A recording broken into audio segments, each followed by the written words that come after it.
ملازم کو جو جی پی فنڈ اس کا ادارے والے کاٹ لیتے ہیں اور بعد میں اس میں انٹرسٹ دے کر اسے واپسی ریٹرن ملتا ہے، تو اس کا کیا شرعی حکم ہے؟ جی پی فنڈ ہے یا ڈی ایس پی فنڈ ہے یا اس طرح کے دیگر جو فنڈز ہیں، یہ گورنمنٹ اداروں میں بھی ملتے ہیں اور بعض پرائیویٹ اداروں کے اندر بھی ملتے ہیں۔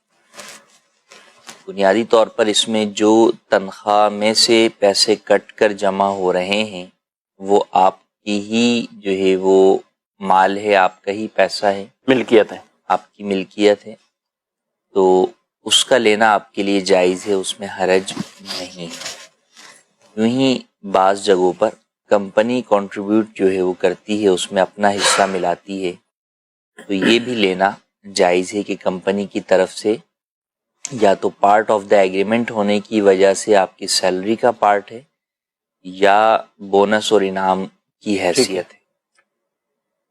اب گورنمنٹ یا پرائیویٹ ادارے ان دونوں ہی اماؤنٹ کو مزید آگے کسی انٹرسٹ والے ادارے میں رکھتے ہیں، بینک میں رکھ دیتے ہیں، اور بینک اس کے اوپر جو ہے وہ انٹرسٹ دیتا ہے، سود دیتا ہے۔ یہ سود حرام ہے، ہر مسلمان جانتا ہے۔ اب جب جی پی فنڈ ملتا ہے تو ان تینوں چیزوں کا مجموعہ ملتا ہے، ٹھیک ہے۔ اب اس میں جو رقم اپنی ہے وہ بھی ملازم کے لیے حلال ہے، جو کمپنی کی طرف سے کنٹریبیوٹ ہوا وہ بھی ملازم کے لیے حلال ہے، البتہ جو سود ملا ہے وہ لینا جائز نہیں ہے۔ اب اگر سرکاری ملازم ہے تو اس نیت سے اگر وہ لیتا ہے کہ میں یہ پیسہ جو مستحقین بیت المال ہیں ان کو جو ہے وہ ادا کروں گا، تو وہ لے سکتا ہے، اور جب ملے اسے تو وہ وہاں پر ادا کر دے۔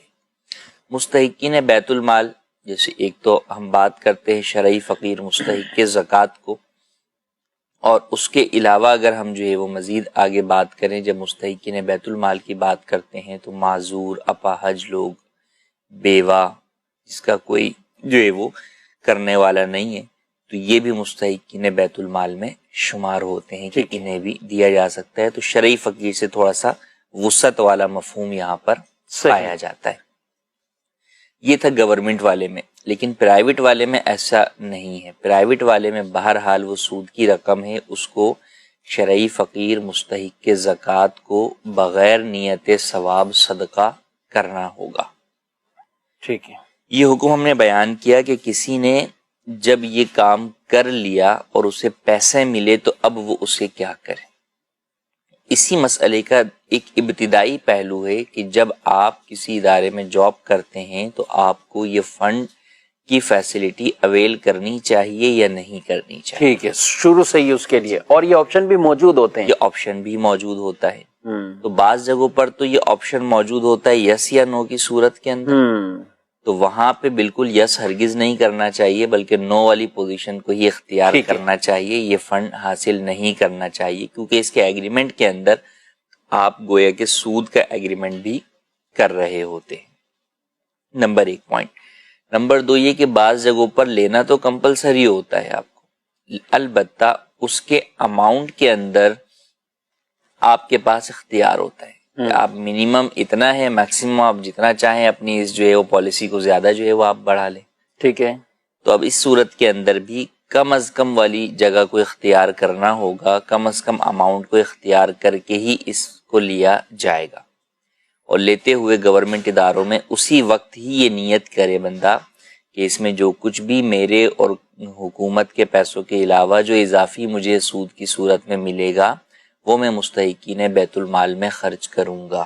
ٹھیک ہے۔ تو آج یہ نیت کرے گا تو اس گناہ سے جو ہے وہ بچے گا، اور اگر ابھی یہی نیت ہے کہ ٹھیک ہے میں یہ بھی لوں گا اور اپنا سود بھی جو ہے وہ لوں گا، تو اپنی اگرچہ ابھی اس کے ہاتھ میں نہیں آ رہا، وہ تو سالوں کے بعد جا کر آئے گا، ٹھیک ہے، لیکن اس کی وجہ سے یہ گناہ گار ہوگا۔